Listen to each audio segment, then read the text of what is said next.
let's get it. Let's get going. So, the day's activity is supposed to be meditation muscles, but we could also just chill out if we want to. Do we have a... Gotta get one of these guys. Okay. What else do we have here? When things start okay, we could start with this. What do I want to do today other than that? A couple things we got to do. Some exciting stuff, actually. I think we need... Okay, so we want to go over the meditation month document. Perhaps even... yeah, I think we're going to add to it as well. One second.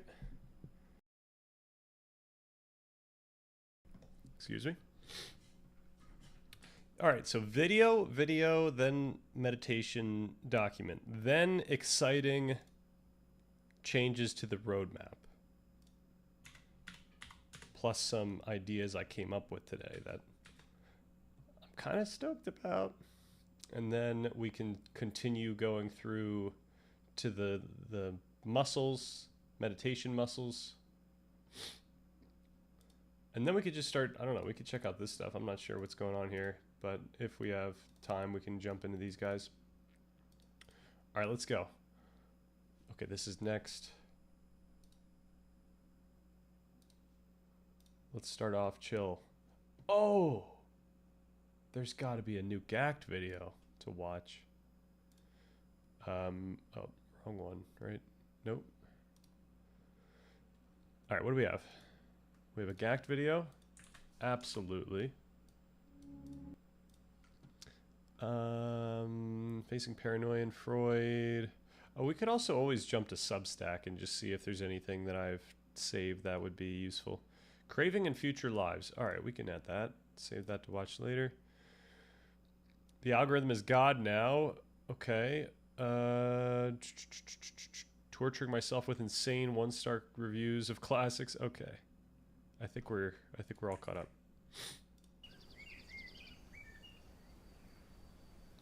When things start stopping in Vipassana practice, what could that mean? Hello friends, welcome back. I'm Beth, here to help you fulfill your potential in meditation. Another outdoor. As most of you know, I don't have just one method that I teach to everybody, like one size fits all. Instead, I much prefer to teach people one-on-one. And the reason is that you're all different. So please use these videos as a guideline, and if there's anything that isn't quite working for you or anything that doesn't quite fit, then be in touch and I'll be more than happy to discuss those things with you one-on-one. Today's video is about when things start stopping in our Vipassana practice.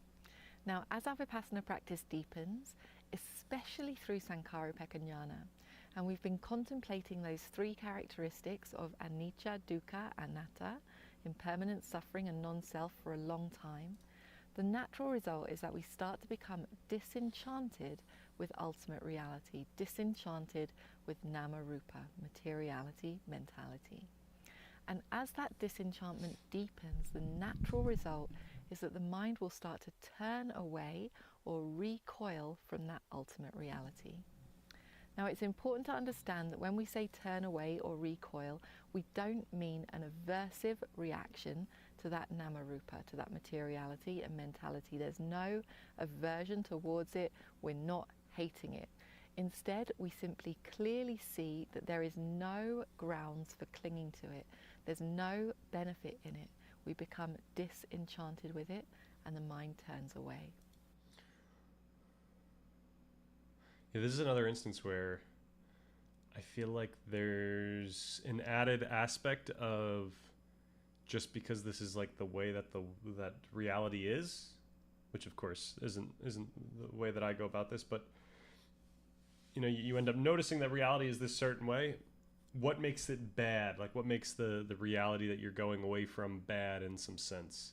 So like she's insinuating that there's just an obvious benefit that you get from going in this direction. And I guess you could just say it's always the reduced suffering. I mean, obviously we know that also. We know the positive benefits that you get from meditation. but when she talks like that, it's as if there is a inherent logic of why there would be the, benefit, rather than looking at the evidence and then saying, there's a benefit because we could see this and this. But usually when the mind starts to turn away from nama and rupa, materiality, mentality, it doesn't Mindful max, low cortisol max, elitist, don't be front and click, versus Buddha maxed, Buddha nature maxed, meditation maxer, Council of 12. Oh man, who are the Council of 12? Are we going up against the council? Can we take on the council? Turn away all in one go. Instead, it starts to turn away piece by piece. So it could be that it will turn away from materiality and not mentality, or it will turn away from mentality and not materiality, or it will turn away from one of the khandhas and not the other four. So what will this be like for us in practice? Well, in practice, how it will seem is that we simply can't perceive one aspect of ultimate reality anymore.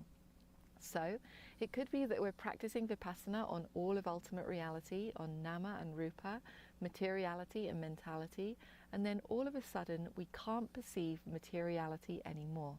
We can't perceive the arising and passing away of the heart base. We can't perceive the arising and passing away of any kind of light or of mind-born materiality.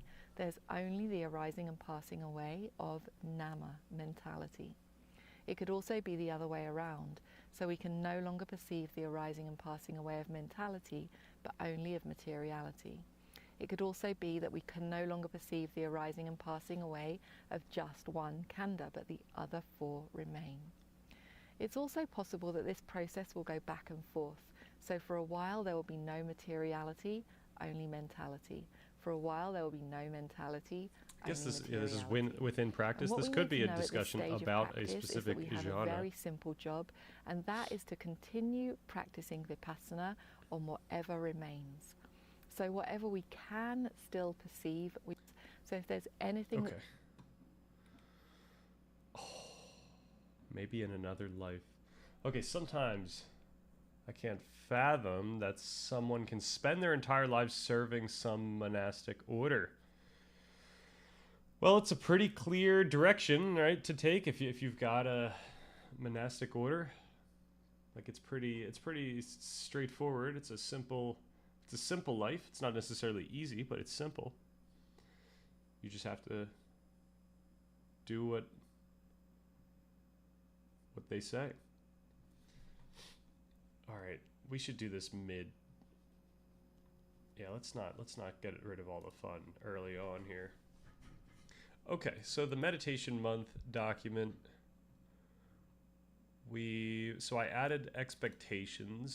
So I mentioned that my practice began on November 10th. As of today, we're up to 19 minutes, 35 seconds. These were my preliminary thoughts that we went over previously. Being careful about the ontological insinuations. We could talk about salience in connection to meditation. This reciprocal effect of meditation framing. So this is really important. Scientists dealing with this issue. Right, there's this issue of disentangling like the actual state outcomes and then the conceptualizations of these states and these outcomes. Scientists can talk about that stuff. We did that whole thing. The benefits of meditation cultures, though, we want to be clear that we're not giving up on the cultures. We got to check out the types of framings they use.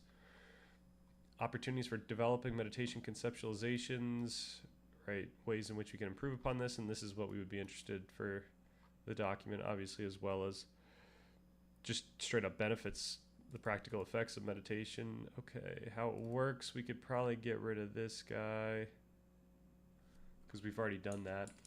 We've already talked about the effects. So yeah, we've got these effects now, hard limitations, pitfalls and risks. Okay, off-cushion integration. So how we can go about outside of practice. So how to execute 30-second DMN suppression drops during a workday. So micro meditations, peripheral awareness, trigger-based practice, establishing triggers to get yourself to come back to awareness. That's like the lucid dreaming door checks. All right, then we got the resource project findings that we want to check in on. Toolkit of meditation practices. So we've kind of started looking through these, and they're not completely filled out, but we've got a lot going on here now.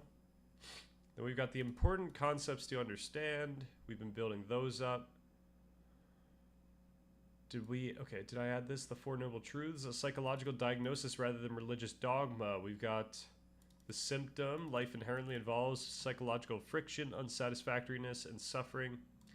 The cause. This friction is caused by the brain's craving mechanism, the evolutionary drive to cling to pleasant states and push away unpleasant ones. So we're connecting that to this idea of Tana. Then the prognosis. Cessation is possible. The brain can be rewired to stop this reflexive clinging. So that's our way of looking at this. Treatment. The Eightfold Path. The actual behavior and meditative intervention to achieve this rewiring. Right, the Noble Eightfold Path. So we got Sila, ethics, we got right speech, action, and livelihood. From a practical standpoint, acting unethically creates massive cognitive dissonance, guilt, and social friction, which severely agitates the DMN and makes deep meditation impossible. Then we got Samadhi, concentration. We got right effort, we got mindfulness and concentration. The mechanical training of the attentional networks. And then we got Pana, wisdom and insight. Right view and resolve, the cognitive restructuring that occurs when you deeply understand impermanence and emptiness. Okay, we don't have anything for the sutras. We got the three turnings as our discussion of the history. Existential ontological concepts. We brought this up just to get these really fundamental concepts out of the way here. The Buddha nature and all those other synonyms that I think Shinzen Young talked about yesterday. Premise that the fully awakened state is not something you build or achieve from scratch, but rather a primordial pre-existing nature inherent in all beings. So yeah, I don't think we abide by this. We might have to give away Buddha nature at some point. I'm not sure. The cognizant aspect of empty knowing. Rigpa. Ultimately exist. Okay, then we got other random ideas going on here. Paradigm of non-dualism. Brahma Viharas, the four immeasurables, the four emotional states, which can be objects of concentration. Okay, more. We got Kriya Yoga, Patanjali, Shunyata, emptiness and non-self. And then the 6 R's of tranquil wisdom, insight, meditation. This is a highly practical algorithm developed by Bhante Vimalaramsi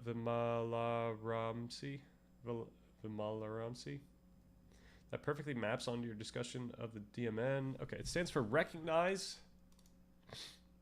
Recognize. Salience network catches the distraction. Release. Drop the content of the thought. Relax. Somatic parasympathetic reset of the tension caused by the thought.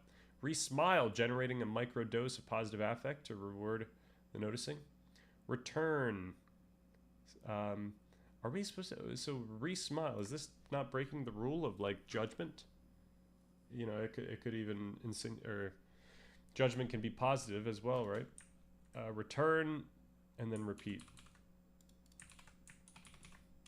This needs to be broken down as a specific mechanical loop for the toolkit. Okay, validating the resource project. If other studies have more effectively done similar types of research, no, the resource project remains the gold standard, specifically because it successfully isolates the distinctive neurological effects of different contemplative modules.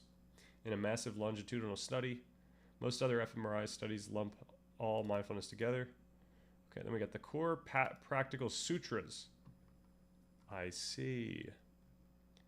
So the core practical sutras.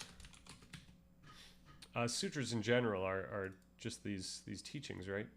If you're stripping away the religious dogma to focus on practical application, you do not need a massive library of ancient texts. You only need to outline the specific foundational texts that provide the mechanical instructions for the practices you've listed. All right. We've seen these before. The Satipatthana, Anapanasati, and Bahia Sutta. And this includes the absolute foundation for Vipassana and Mahasi noting, the step-by-step roadmap for the hybrid breath system, and the core text for Dzogchen non-dual practices. And then the 4 immaterial states. Where do we have that? Immaterial states. The jhanas. The formless jhanas. What happened to the brain when it moves from, these infinite space?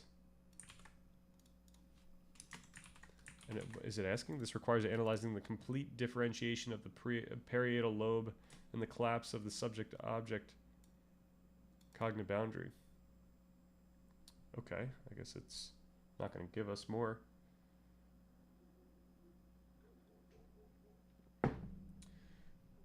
All right. The other thing I wanted to do real quick is to... Oh, and then we've got this taxonomy of meditation practices and cultures that we are particularly interested. I wanted to move the day stuff to a different tab here. So maybe a sub-tab. Maybe retreat, day retreat.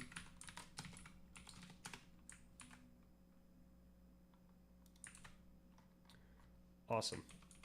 So now I can export this document without having to deal with,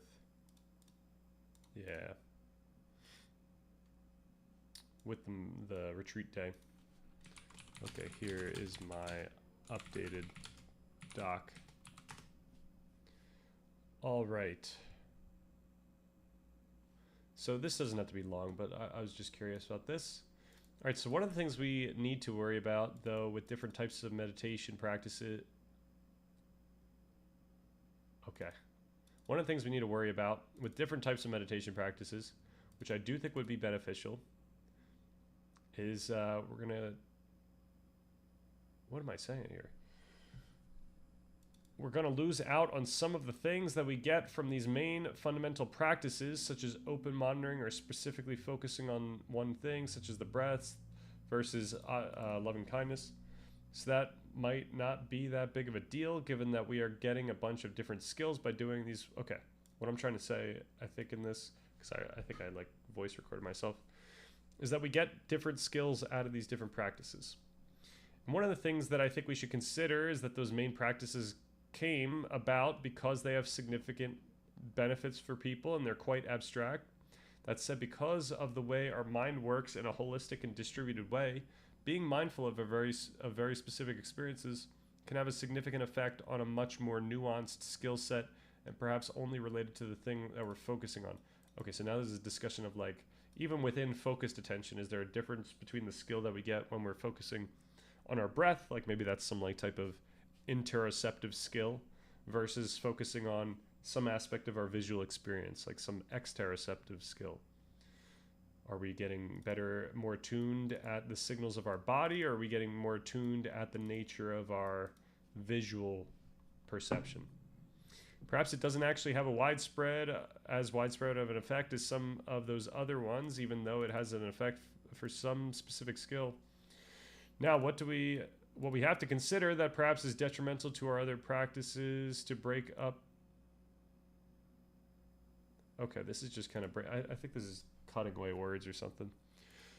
So I wanted to know if we were to break up our practices, like the type of practice that we do, and we break it up in a very sporadic way and such that, you know, one day I do like a little bit of this and a little bit of that, and then a little bit another one, and a little bit another one the next day, or like if we're not consistent, is there any loss of, you know, optimal gains or something like that? Wait, where we never get to do the same practice for many times in a row, and I just don't know if that's actually relevant. I know when we talk about strengthening muscles, okay, we always talk about how this is like strengthening muscles, right? When you meditate, it's like you're doing reps, but it's not like actual muscles. We can't take the same intuitions about having to do like a certain muscle group once or twice a week. We would have to separately look. Okay, so hopefully this understood what I was trying to say. While it is a useful entry-level metaphor for beginners, it falls apart under neurobiological scrutiny. Muscles require mechanical overload and subsequent rest periods for protein synthesis, hypertrophy. The brain, however, changes through neuroplasticity, which operates under entirely different biological rules. So in neuroscience, the fundamental rule of learning and habituation is heavy in theory. Neurons that wire together. Unlike a physical workout where you might train legs on Tuesday and let them recover until Friday, neural pathways do not need rest days to build tissue. Instead, they require consistent repetitive activation to increase synaptic efficiency and trigger structural changes.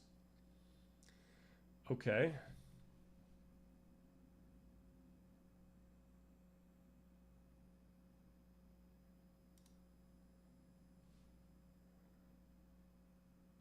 When you practice in a highly sporadic way, constantly rotating through different nuanced meditations, you are essentially digging 10 1-foot deep holes instead of 1 10-foot deep well.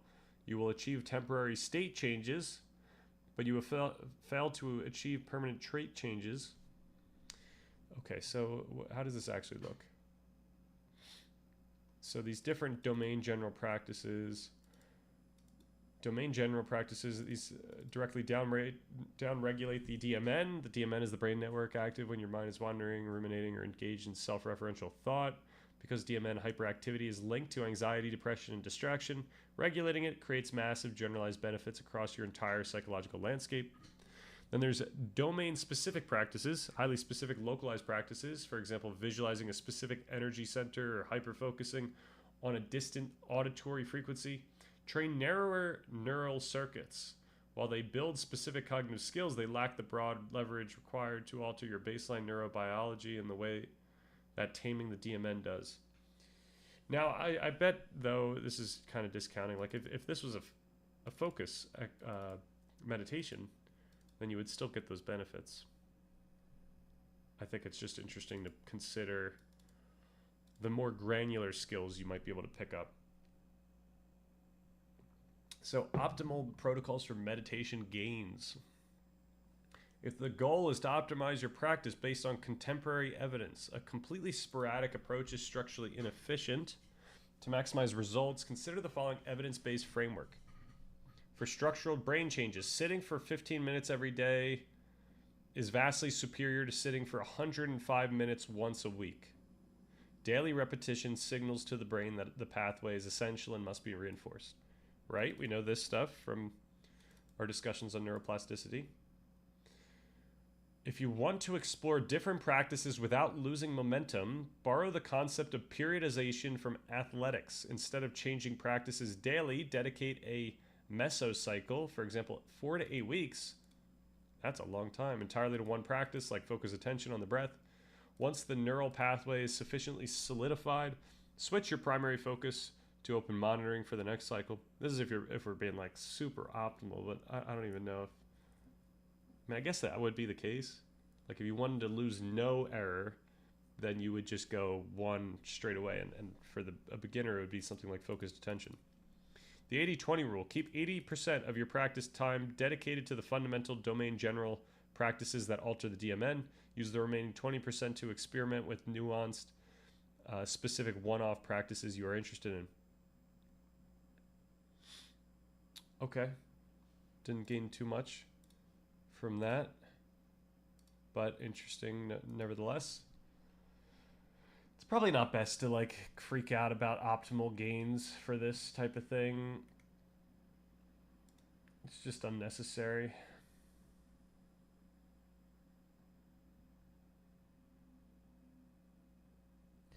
All right. Now I want to get into what some ideas I was writing down earlier today that I'm pretty excited about. I think I have the solution to part 1. So how much do I have here? Oh, first of all, I wrote down meditation on the feeling of certainty. I'm curious, is this a specific meditation practice? I understand that there are meditation practices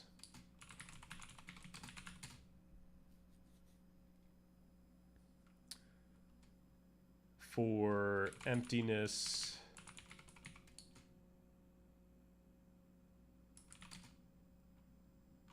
and dynamic. What was it? Arrive and go. What was the other one? Arising and what's the and passing away and going away?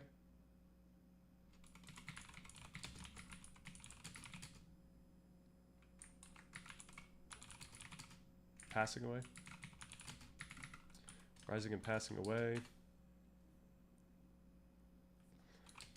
Is there a specific meditation practice for the feeling of certainty?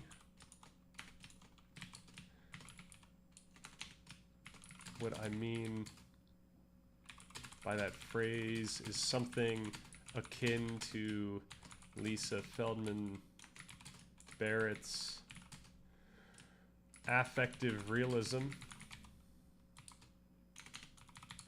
The feeling that the things we believe or think to be true are rather, what do I want to say? They're rather multifaceted experientially. Usually it seems like Vipassana practices skip over this insight and jump directly to not indulging the feeling at all, but perhaps there is a practice specifically catered towards this affective state, or this state. And I'm guessing there would be. There's so much stuff in these teachings that there better be something on this feeling of certainty. But this is the type of meditation that we would want to describe in part 1 of the document. All right, your observation about Vipassana is highly accurate. Traditional Vipassana is optimized to recognize impermanence and not self. When the feeling of certainty arises during Vipassana, the instruction is typically to note it as simply another arising and passing phenomenon, deliberately sidestepping the phenomenological architecture of the feeling itself. What you are describing aligns closely with the neurologist Robert A. Burton's thesis on being certain, which posits that certainty is not a conscious logical conclusion, but an involuntary neurological sensation. Okay, have we seen this before?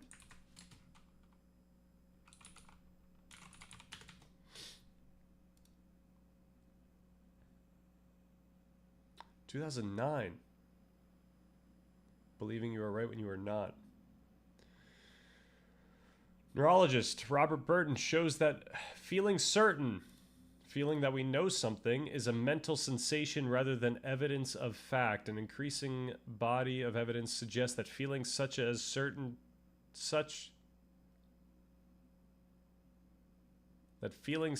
certainty stem from primitive areas of the brain and are independent of active conscious reflection and reasoning. In other words, the feeling of knowing happens to us. We cannot make it happen. Bringing together cutting-edge neuroscience experimental data and fascinating anecdotes, Burton explores the inconsistent and sometimes paradoxical relationship between our thoughts and what we actually know. Provocative and groundbreaking, this book challenges what we know or what we think we know about the mind, knowledge, and reason. Okay, that's 2009. Has anyone... Okay, first, has anyone created a successor or a modernized version of Burton's On Being Certain? I guess other than Barrett's... What's Barrett, her book? Something about emotions? Lisa Feldman Barrett. The Secret Life of the Brain. Oh, How Emotions Are Made, right? How Emotions Are Made.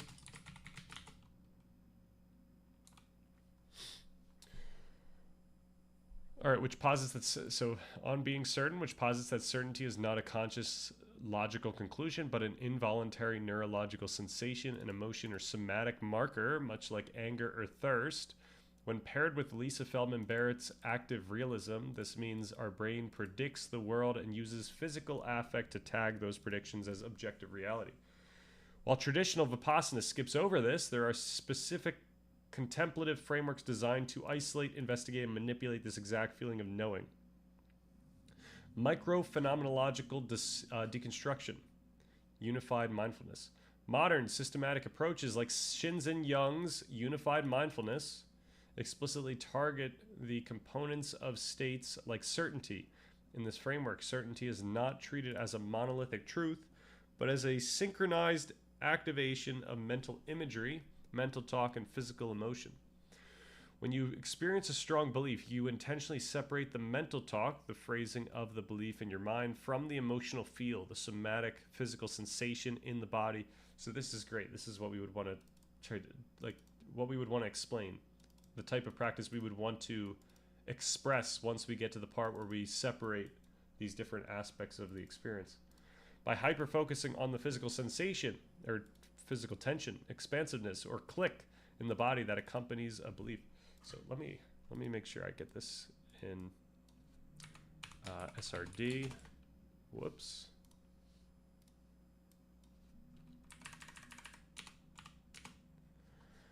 By hyperfocusing on the physical tension, expansiveness, or click in the body that accompanies a believed thought while deliberately ignoring the cognitive content of the thought, you experience the biological mechanics of affective realism in real time. All right, so analytical meditation. Tibetan Gelugpa tradition.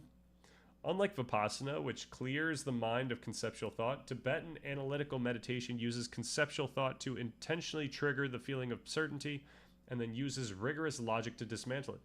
Right, okay, this is, we know these people, right? This is going to be our Gelug, right? Gelugpa. Okay, you deliberately bring to mind a concept you feel absolute, unquestionable certainty about.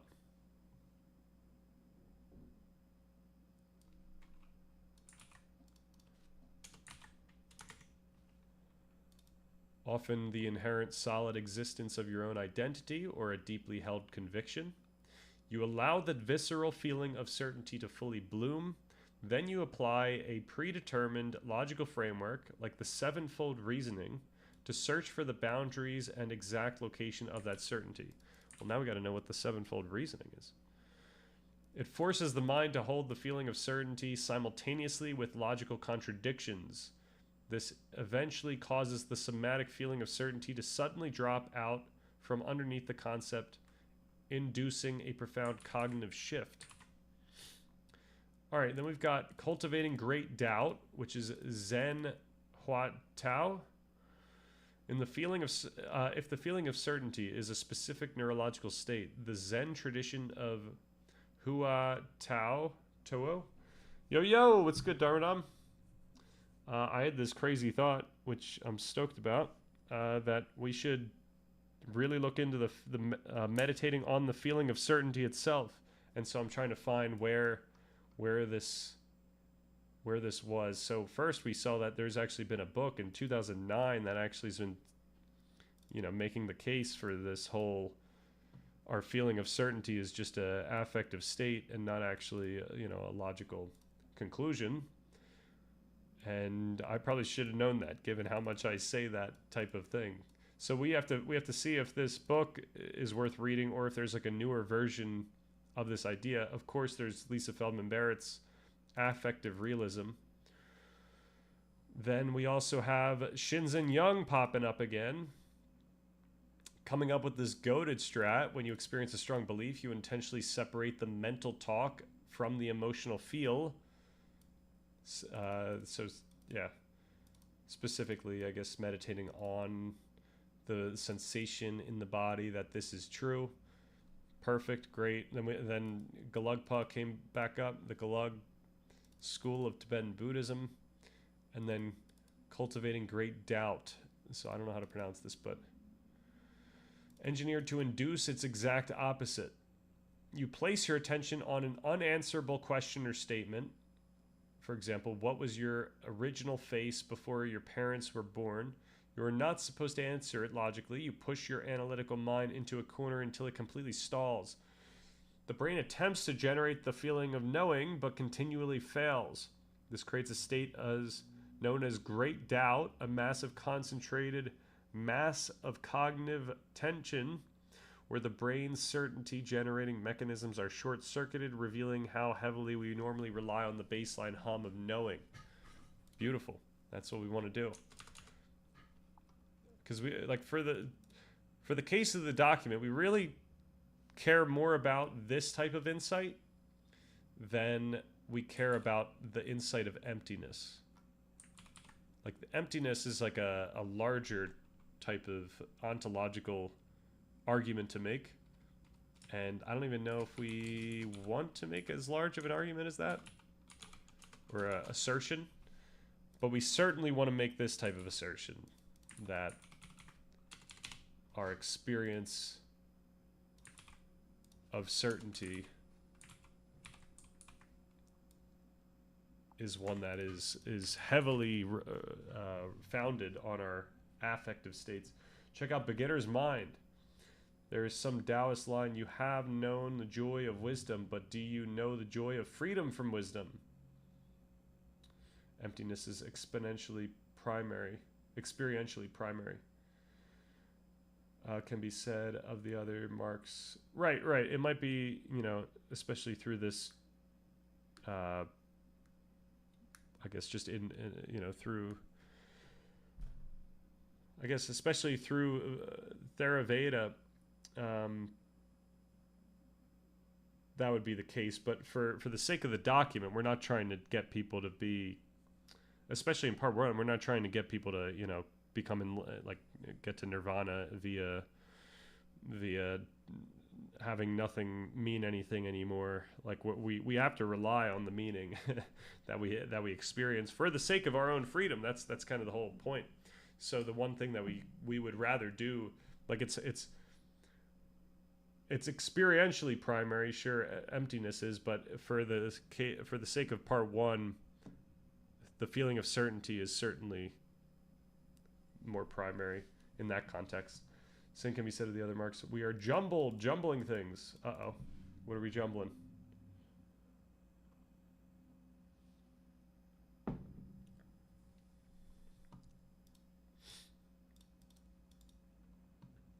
Okay, and then we got direct inquiry. We've got Advaita and Dzogchen. Rather than looking at the objects you are certain about, these practices redirect attention to the subject experiencing the certainty. When the feeling of absolute truth arises, you can ask, to whom does this certainty appear? Or so this would be another type of meditation that we should talk about when we mention the feeling of certainty. So one of the insights that not the insights, but one of the ideas that I'm getting from this mindfulness book. So thank you very much for suggesting this mindfulness book. It's given me ideas. I think we should have many more practices in the document. Many more intuitive, just a practice that someone could do right away. Not a practice for the sake of building attention and focus. These are all going to be Vipassana practices. We should have many more Vipassana practices in part 1 that just point out, like, this is what we're trying to mean. And yeah, obviously we have to prime the reader significantly to pay attention for something. It can't just, we're not going to be able to do a just sitting practice via part 1. Like that wouldn't make sense, because then we're just like, we're just letting people go off on their own and they're not going to know what to do. But doing specific practices for specific experiences, noticing very specific things. Nirvana is not the same as emptiness. Emptiness can be broader and more minute. Right. Nirvana being like what you would arrive at way later after practicing, meditations that rely on this notion of emptiness. At least that's what I imagine is the case. But also nirvana and emptiness mean different things in different traditions. Right, I'm meaning them as different things. I just mean the goal of part 1 of this document is not nirvana, and part 3, I guess it could be. For someone it could be. That's the thing. It's like there's no inherent moral reason why nirvana wouldn't be the thing to do, other than the fact that then it completely. I guess it doesn't. No, I shouldn't say that. So yeah, nirvana could be a lot of people's goals. There's nothing in part 3 that's saying anything about that. But for part 1, yeah, nirvana is not going to be important at all. Okay, and then what else did I say? Oh, okay. So let me respond to this first. Tibet's definition of nirvana does not make much sense to me, although it is meant to be based on the third noble truth. What was the third noble truth? Noble truths. Cessation. This is kind of a westernization of these truths, I think. Cessation is possible. The brain can be rewired to stop this the reflexive clinging that we have to Tana.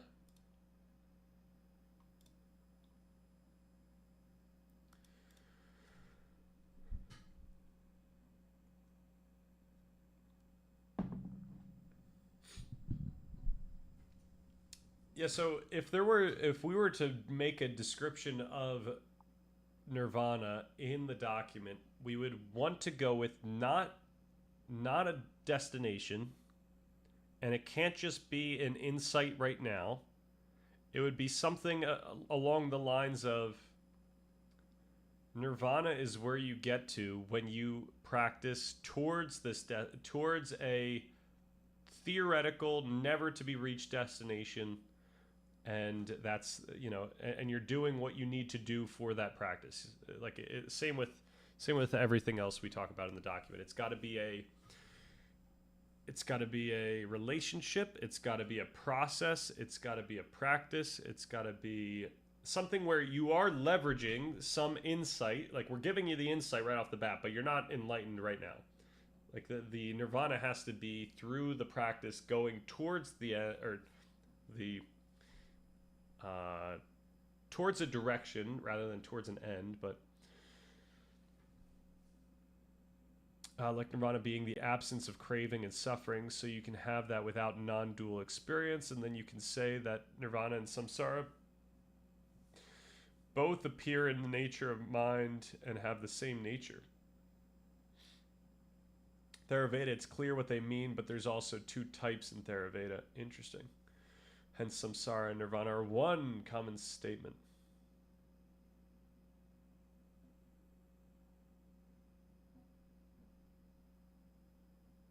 Could it not just be like being fine with suffering, like just living with the suffering, understanding that the suffering's never going to go away, but you, I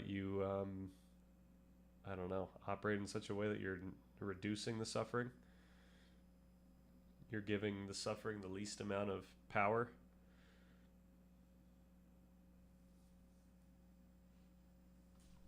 All right, so this is the only question I arrived at here. So I didn't really need first, but this is an important thing. All right, so what I wanted to talk about is that I've come away with an epiphany.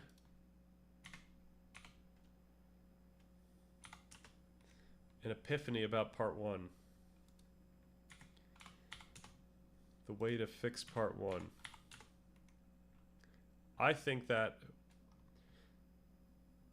the main idea that we want to talk about, or that we want to get to in part one, is that interpreter perspective or theory that Gazagana puts forth, this idea that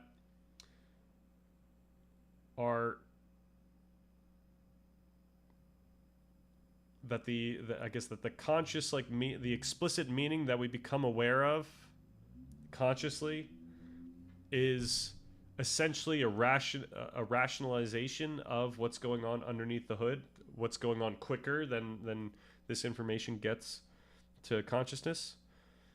So this allows, like, that type of perspective allows us to now consider, like, the dichotomy between what's going on underneath the hood, which it could be, you know, for our case, it could be generating the possibilities of our experience. It can be what's creating or what's actually providing the constraints in our experience. I say we feel, okay, and then this obviously goes into this idea of freedom. So we feel that we have freedom, but we must acknowledge that the self that has the freedom. Okay, so this is where we get into like a meditation, or a meditation type view, or a Buddhist type view of self. We must acknowledge that the self that has the freedom is not the same thing that decides prior to our that decides on, you know, the meaning that we experience prior to our post hoc rationalization. So when we're considering that, like, I have this freedom to do this thing, that's me rationalizing what I am, what freedom I have, when really we can imagine that there's this under the hood process going on that's actually generating not only the possibilities that I perceive consciously, but also generating this rationalization, and so that's the thing that we can say, we can make a metaphor of like God, or that's the thing that we have the relationship with. So that's the reason why we can't do anything that we would like. We have to play by that thing's rules, so we can kind of like abstract it. As I say, it doesn't make much sense to me the way Tibet defines it. Becomes a kind of meaningless word if it just means no suffering momentarily. That is so ordinary. My opinion, if the word means something specific, well, so I guess it wouldn't mean no suffering. It would just be a contentment with the suffering in such a way that you're reducing the suffering. I don't know. All right, my opinion, if the word means something specific, just be more specific. People will think you mean heaven anyway and be confused. Oh, are we talking now about... Check the third noble truth. What was it? Cessation? To stop the clinging? Yeah. So then, yeah, would it not be something that you could do more quickly, just in your practice? Right. I mean, yeah, that was a simplification of it, but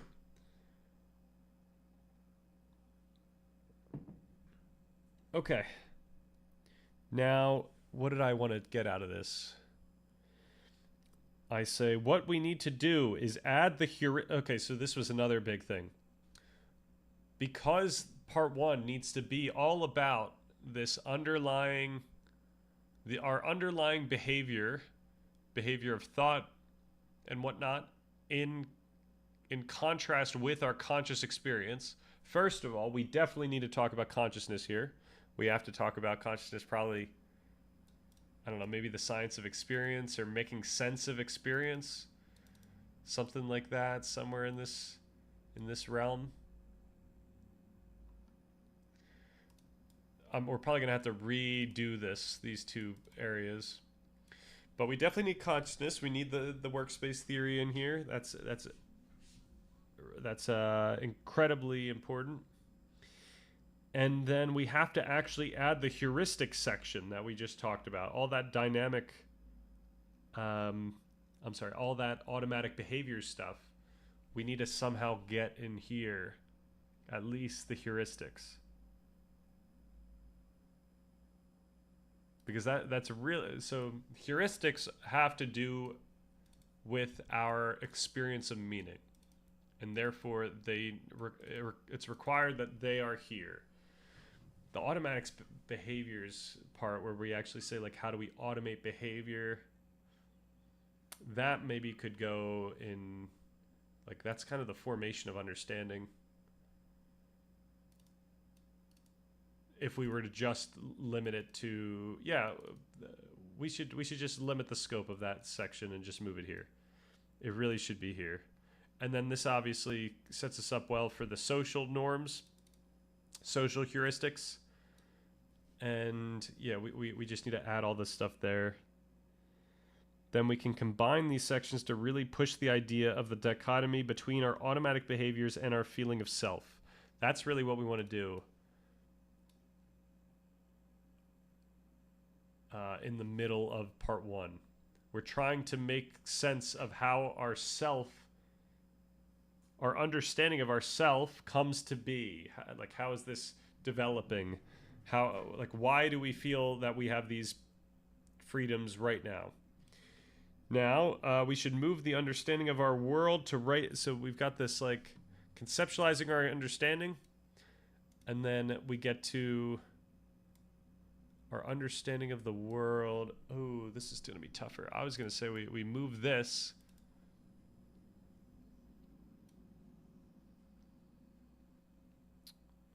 Where we make sense through narrative. We could start talking about through the interpreter. We can move this up. But we still need the path to freedom.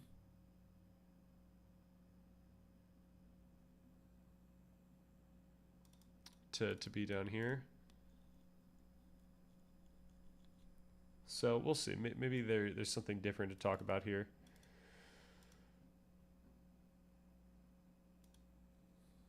What do I want to do?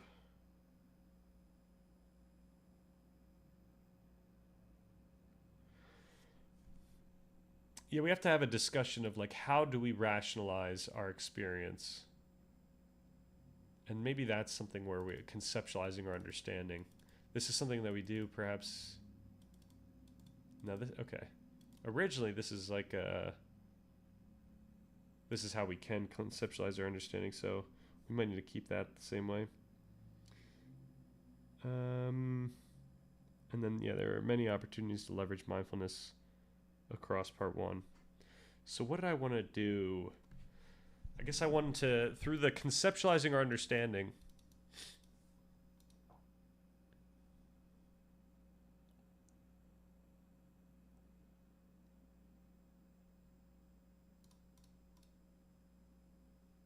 we have to be, like, I was kind of hoping that we build up our sense of self And then we have to figure out how we have freedom with that sense of self. So we can leverage the interpreter to get to that sense of self. And then now we have to consider the activity that we understand ourselves to be doing. And yeah, this has to be a discussion of how we end up rationalizing what we are doing. So while I went kind of crazy in Hegel land, I think we have to get even farther away from Hegel land for this stuff. Same with, I mean, really everything here, we probably need to get farther away from Hegel land to make it more grounded. But I don't know. I'll have to think about it. All right, what do we have? As the cessation of suffering, Theraveda seems to think it means both momentary ending of suffering and a permanent end. Okay. Now,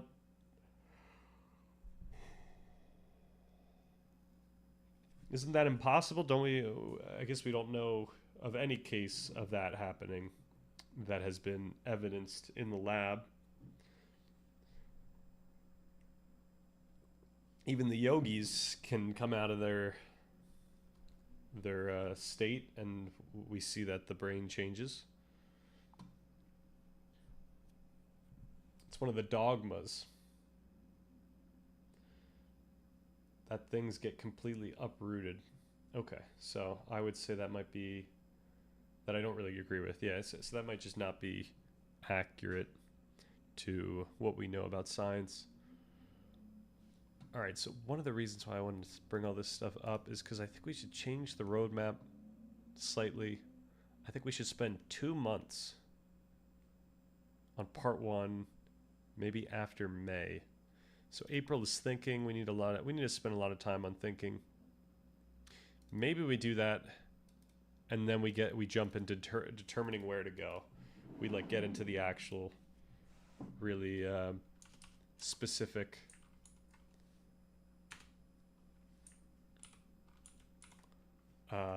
goal-seeking material. Vibe coding week. All right, I still want to do the vibe coding week during this. So let's see. May part 1. Okay, May and June revamping. And then this would be July, August, October, September, October, November, December, and this is going to be, we probably shouldn't do the full iterative picture yet because we won't have finished all the part 2 material yet. So maybe we go into January. We can start talking part 3 prep.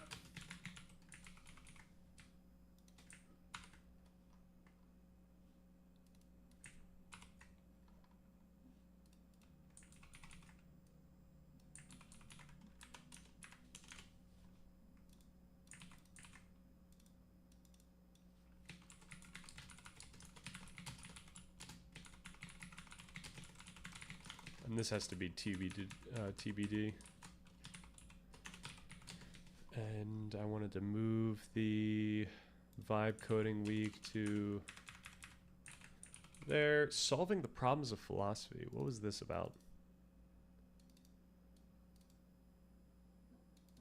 Oh, I see. Okay, we could even do this one. Man, we just need more time. That's the most common critique of the 10-fetter model, it seems, but really the debate is between uprooting and if there is some small trace left.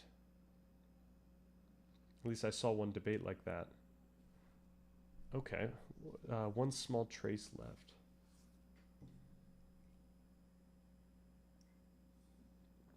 Yeah, I don't even know if we should say it's small. I think it would still be a pretty large trace. Other critiques are that Theravadins say cessation needs to happen before you get greatly reduced desires, and that a certain view of self and discarding of rituals are required. Interesting.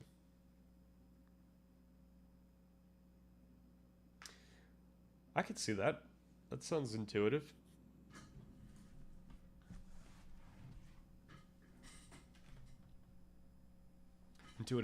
Intuitive enough.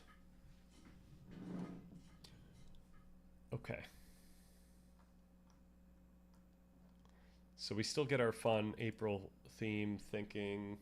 I don't know how we're going to do all the topics we need to do in April, during April. But I'll try.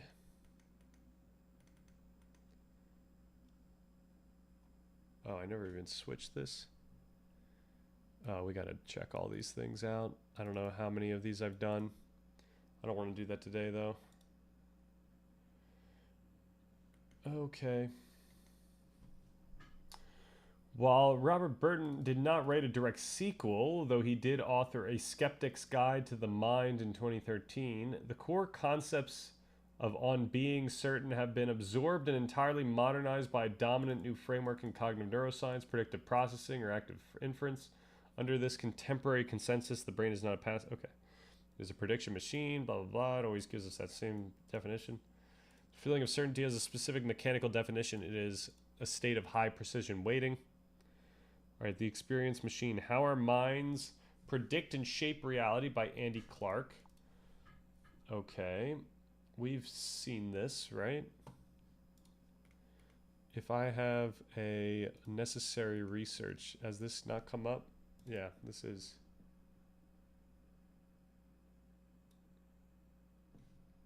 The Experience Machine. While Burton pointed out that certainty is a biological sensation, Clark explains the machinery behind it. While the brain forms a belief, it assigns a precision weight to it, a mathematical estimate of how reliable that prediction is. When precision weighting is cranked up too high, the brain effectively turns a deaf ear to contradictory sensory data. The visceral feeling of knowing Burton described is exactly what happens when the brain heavily weights its own top-down predictions over bottom-up reality.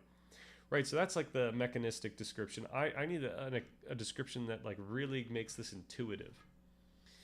Daniel Yan, A Trick of the Mind, cognitive neuroscientist and the director of the Uncertainty Lab at Birkbeck, University of London. Yan builds directly on the idea that the brain acts as an internal scientist, constantly testing theories against experience, where Burton focused on the baseline feeling of certainty regarding facts. Yan explores the full spectrum of how confidence, doubt, and absolute certainty are constructed as the brain evaluates the reliability of its own internal models. Oh my gosh. We have to read this.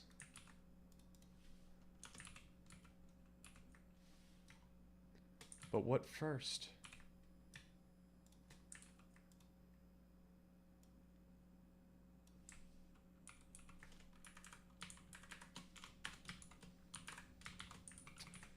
Okay, all of these are so important.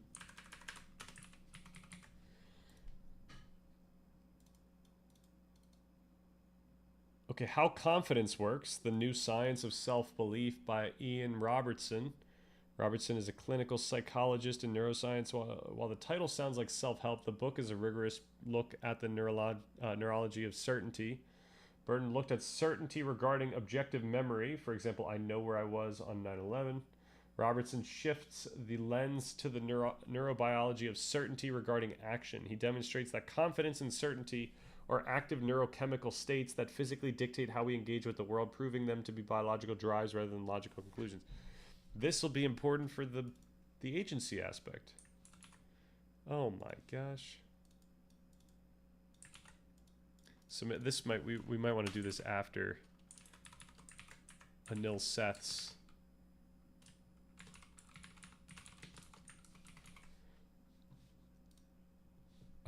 I really should be reading these books. This is probably what's coming next. Though I am so interested in Sapolsky's other book, his second book. When I first heard the 10 Fetters, I thought it was cool. They say you lose all attachment to rituals, but then read about yogis like Ramakrishna who are beast meditators but love rituals. Interesting.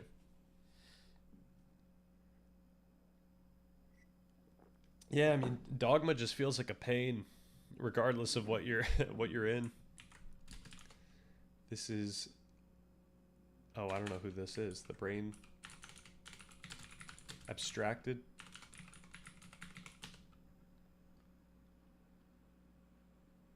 Oh, this was from that discussion of the metaphors in the brain.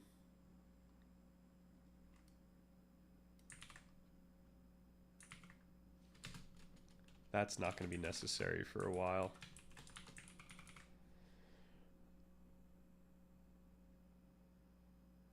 Feeling and knowing. Oh, this is going to be great as well, right? When did Feeling and Knowing coming out?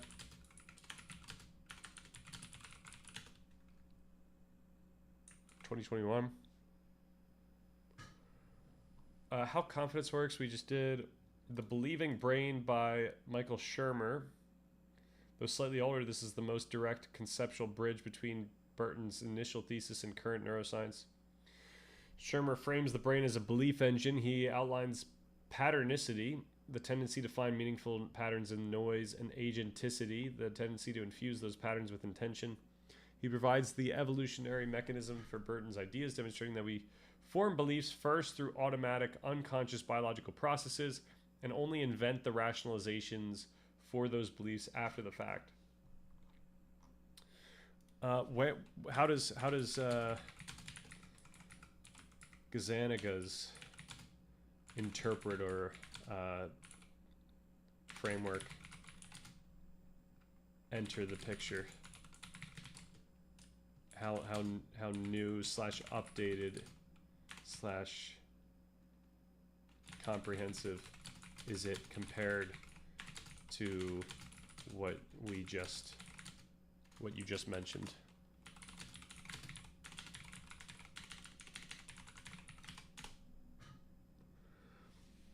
This came up yesterday. Shinzen getting zapped? Why is he getting zapped?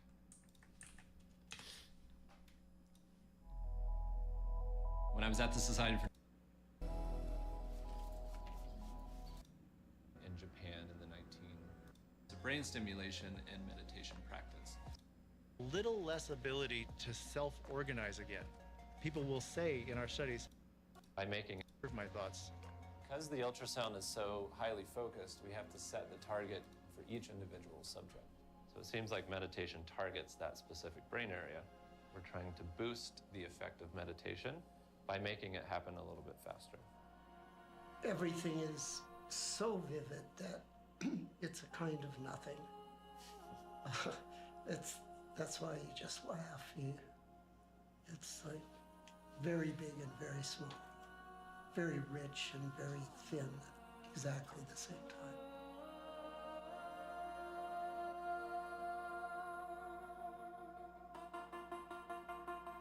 Oh, ultrasound-induced meditation.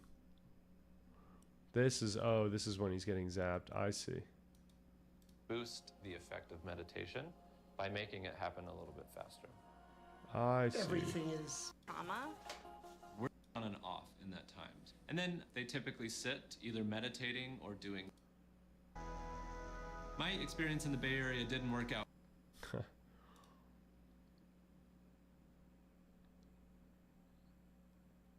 Very cool. Fire. Hell yeah. Dropping bars. Practice. So we're going to do day 3 of the protocol that we've been doing. What we're targeting with ultrasound is quieting a brain network that is active in all of us, and when it's active, it's often responsible for some negative self-focused thought, and it causes people distress. So by targeting all the posterior self-focused singular though, right? cortex, we seem to be disrupting the activity of I that guess network, not when giving you're it just a little less using the ability CEN to to come up with thoughts. self-organize again. People will say in our studies, I still had those thoughts, but I wasn't angry about them. I was able to observe my thoughts. Because the ultrasound is so highly focused, we have to set the target. Wow, they target specific meditation states. Interesting. I'm surprised they're able to do that with such pinpoint accuracy. This is the one, right? Gazzaniga's left brain interpreter is a critical piece of the puzzle, but to situate it correctly, a chronological and structural clarification is necessary. Compared to predictive processing and active inference, Gazzaniga's framework is older, narrower, and less computationally comprehensive.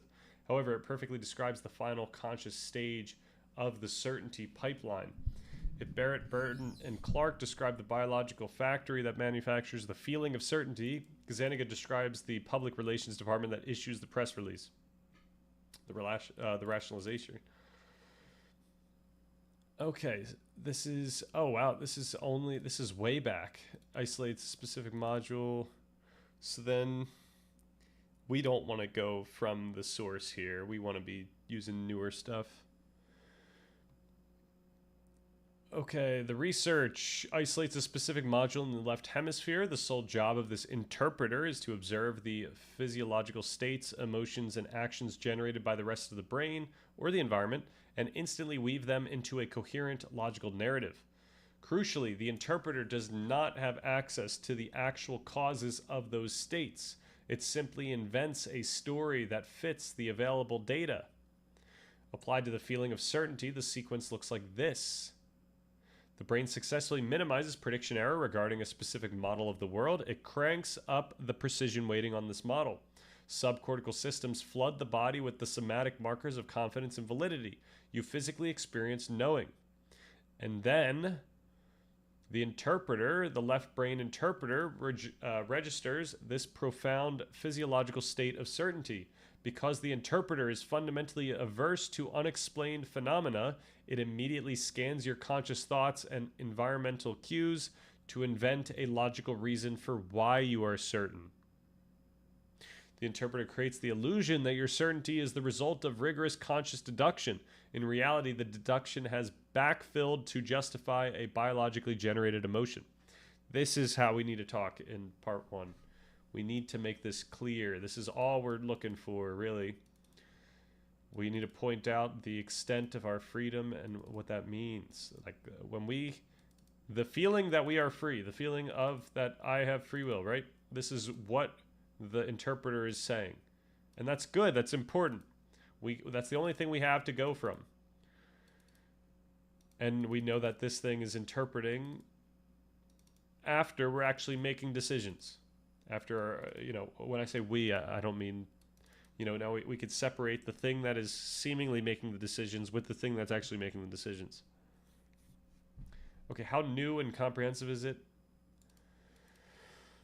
Okay, Gazzaniga formalized these ideas decades ago, synthesizing them for a broad audience in his 2011 book, Who is in Charge? Free Will and the Science of the Brain. While the observations remain experimentally valid and highly respected, the framework itself is not the cutting edge of computational neuroscience. It is a well-established neurological observation from the late 20th century.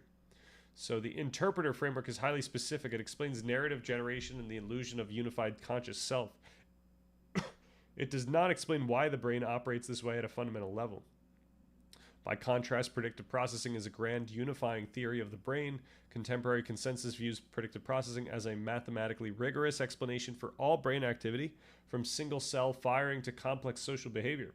Under the modern consensus, Gazzaniga's interpreter is simply absorbed into the predictive processing model as a high-level predictive mechanism.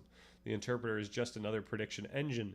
Its specific job is to predict a continuous logical narrative to minimize the surprise or internal friction of having competing, unexplainable physiological drives. So the verdict on practice and insight, understanding Gazzaniga is vital because it highlights the exact mechanism that traditional Vipassana and analytical meditations are trying to bypass. When you sit in meditation and experience a feeling of absolute certainty, the left brain interpreter immediately starts providing logical arguments to justify the feeling. If you engage with those arguments, you are caught in the interpreter's trap. The microphenomenological practices mentioned earlier work precisely because they train attention below the level of the interpreter. By separating the somatic feeling from the cognitive narrative, you effectively sever the interpreter's access to its raw material, forcing the mechanism of certainty to collapse. All right. Very nice. That's what we're going off of.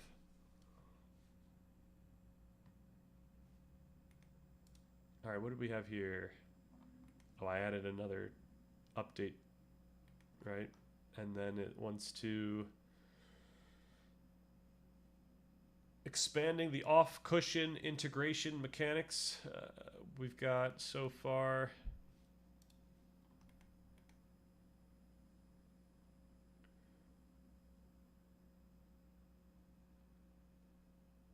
off-cushion integration. Micro meditate, yeah. So, Dom, if there's anything that I'm missing here for like out of practice, so like micro meditations, peripheral awareness, the mechanical difference between focal attention and peripheral awareness, and how to sustain the latter while having a conversation or walking. Then trigger-based practice, establishing a physical or temporary anchor, or physical or temporal anchor. So, for example, walking through a doorway, waiting for a program to load, to prompt a structural check of sensory clarity. I think that would normally be called informal practice. Okay, informal meditation. Thank you. Much nicer than off the cushion integration.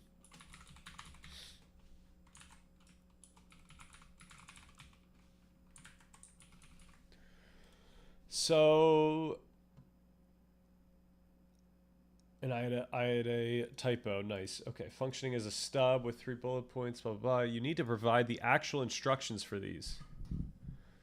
So, this is a critical cognitive distinction found in the Mind Illuminated. You need to explain the mechanical difference between aiming the central executive network directly at a single target versus keeping the global workspace open to background data.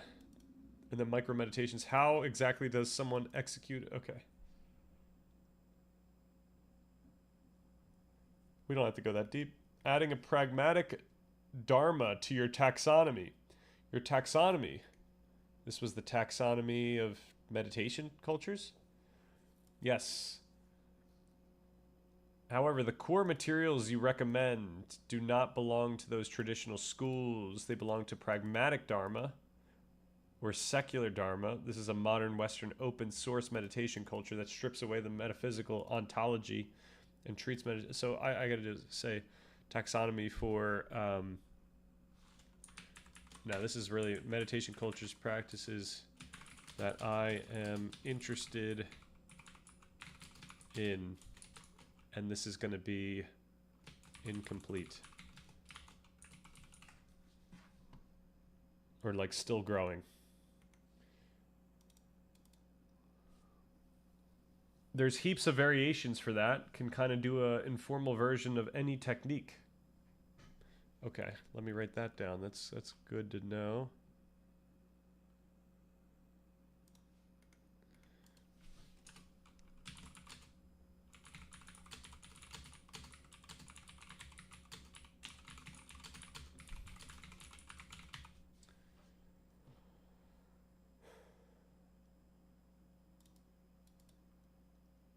Pitfalls and risks. Adding mitigating protocols.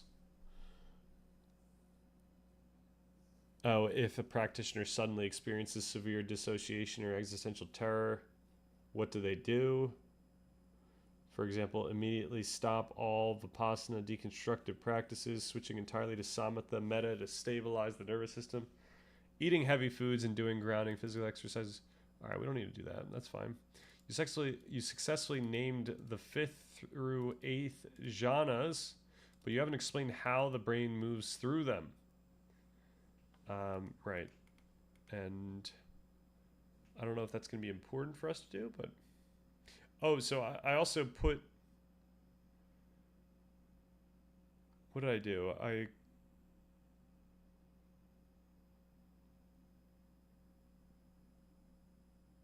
Okay, this is what I did. I did a phenomenological roadmap. I put these concepts in there.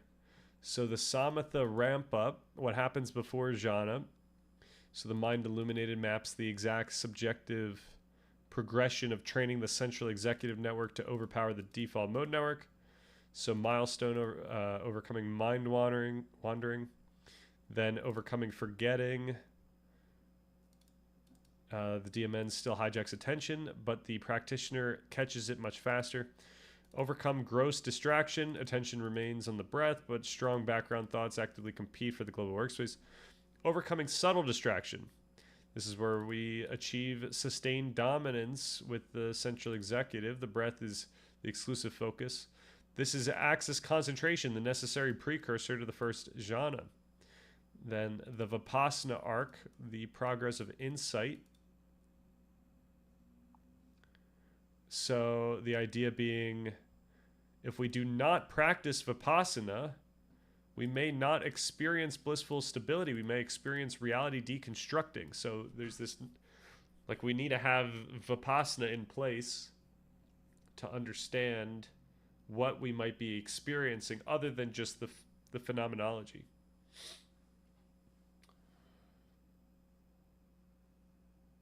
What's in the interested section? TMI language never appealed to me, but it's whatever. You should reword that. Oh, I don't even remember what we were talking about. The milestones.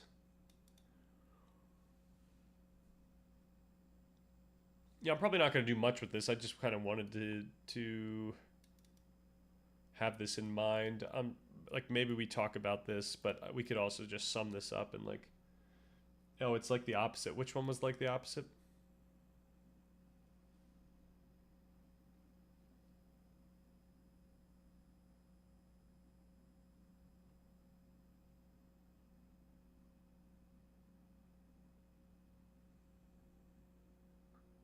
What you just said about Vipassana.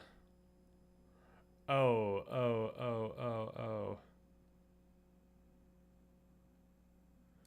If we do not... So, yeah, I guess my intuition was that Vipassana gives you a sense of how experience behaves, and if you aren't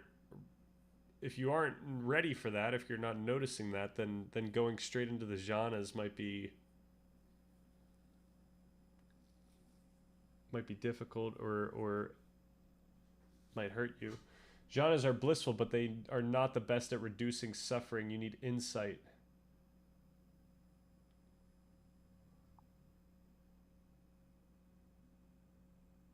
Right. Is that not what I said? Oh, this is making a different point. This is making the point that if we don't practice Vipassana, what might otherwise end up being blissful stability through the jhanas would be something that we take to be distressing. Like it might bring us to the dark night or something like that. I think that's what this was getting at. That's not a thing. Like, if you're not primed at all and you just go into trying to get to the jhanas, like, would you just be fine? Is that how that works?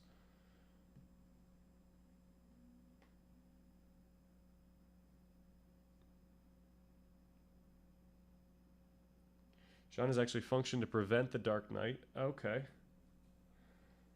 All right.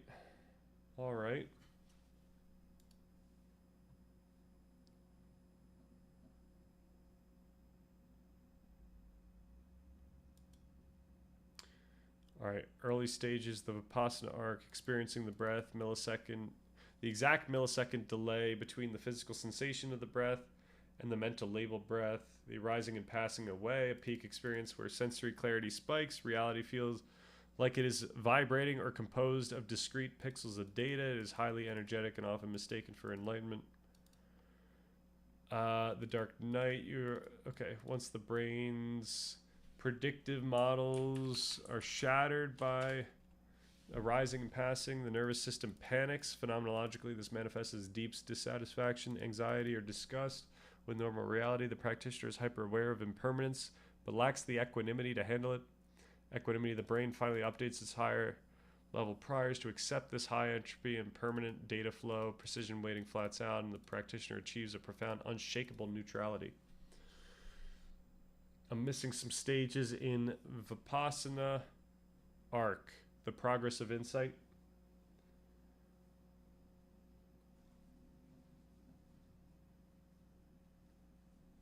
Is that the Vipassana arc?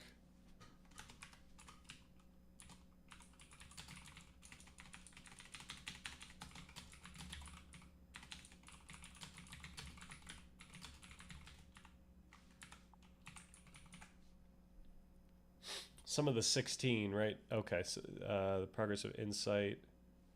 Do we have a separate place for? No, right? Yeah, this has to be. Okay, of course.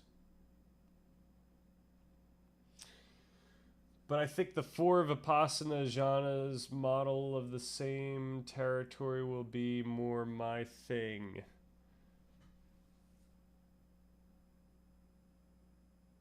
Oh, what's the 4 Vipassana jhanas model?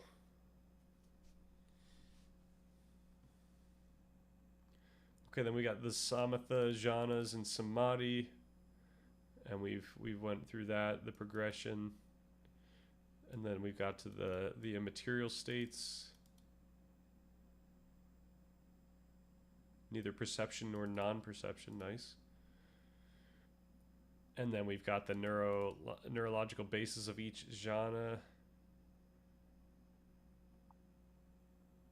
at least through the first 4.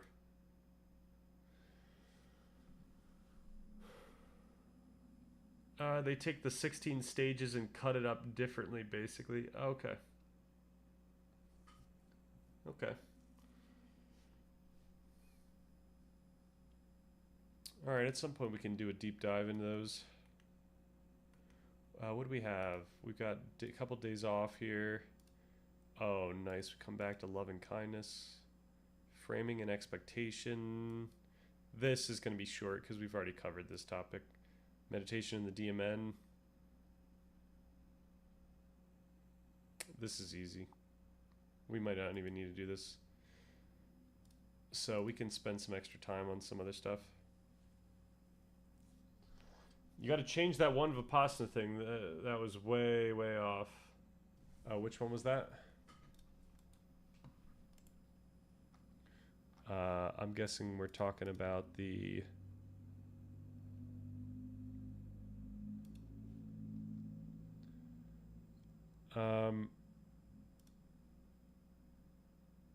it was this guy, right? It was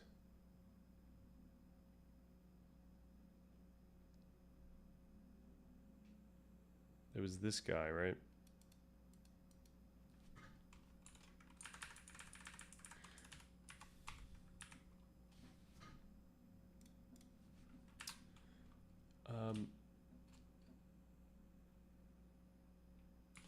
When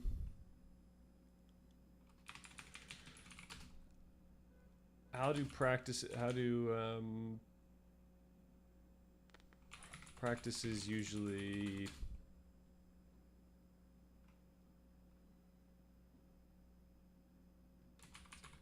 coordinate / organize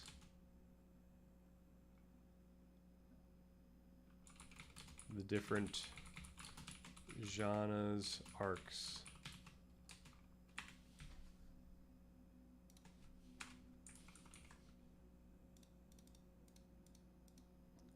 Now let's say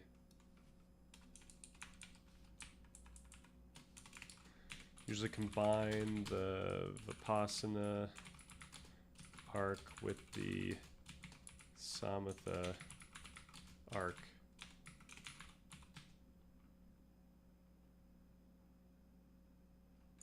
Okay. So there's so much wrong with that. Okay. All right.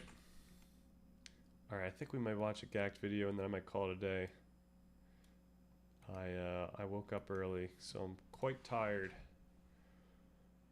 And we got one Gact video. Hell yeah.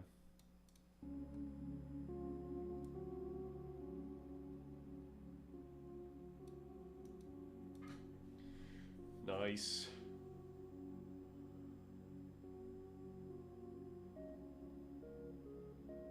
So I think I've scheduled the day retreat to actually be on this 20th. So I might actually take work off to do this thing. And what would that mean? I think then we just delete this. So then I would come back for...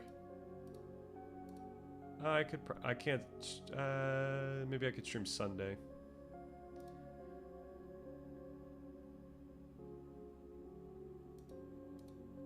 Oh. Big 5-day, yoga expertise. Whoa. Samatha is normally done before Vipassana. Samatha can be skipped, but it's riskier. Vipassana can be done on the jhanas. For example, noticing the joy changing, not ultimately satisfying because it will pass, but that it doesn't belong to you in a sense. Okay, I see. So that's kind of like more of a, you get a, oh, what?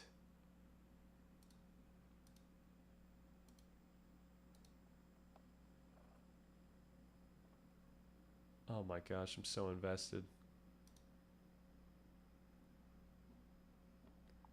Little kittens. J.R. Whoa.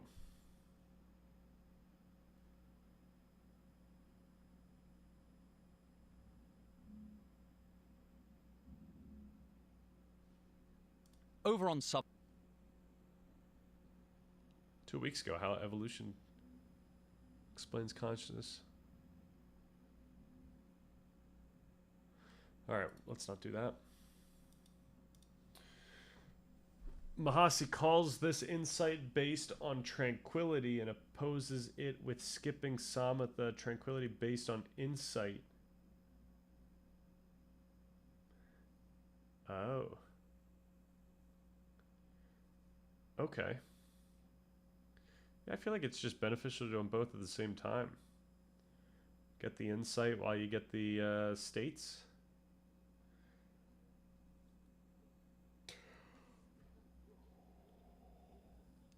I guess intuitively, I would say that samatha would be nice to do before, right? So that you understand the phenomenal states that you end up in, even when doing vipassana, right? Like when you end up in those, regardless. Good to have lots of paths, right? Right. Like I would want to know what to expect in terms of like a physiological experience or an affective experience. The insight stuff, you know, that's where you get into the ontological sleight of hand, I'll call it, where it makes it feel like these things are actually happening when really you're just like conceptualizing something based on a framework that's been given to you. And while there are like these are intuitive ways of thinking about your experience, you know, I would want to know the specific things to notice during meditation experiences. So like the samatha jhanas seem to be able to provide that. All right, I'm gonna call it here. Just a hour 30 stream. I would call that the domain of knowledge, not insight. Okay. All right, I don't know enough to know the difference. but that is fine. But yeah, peace, my dude. Yeah, have a good rest of the day.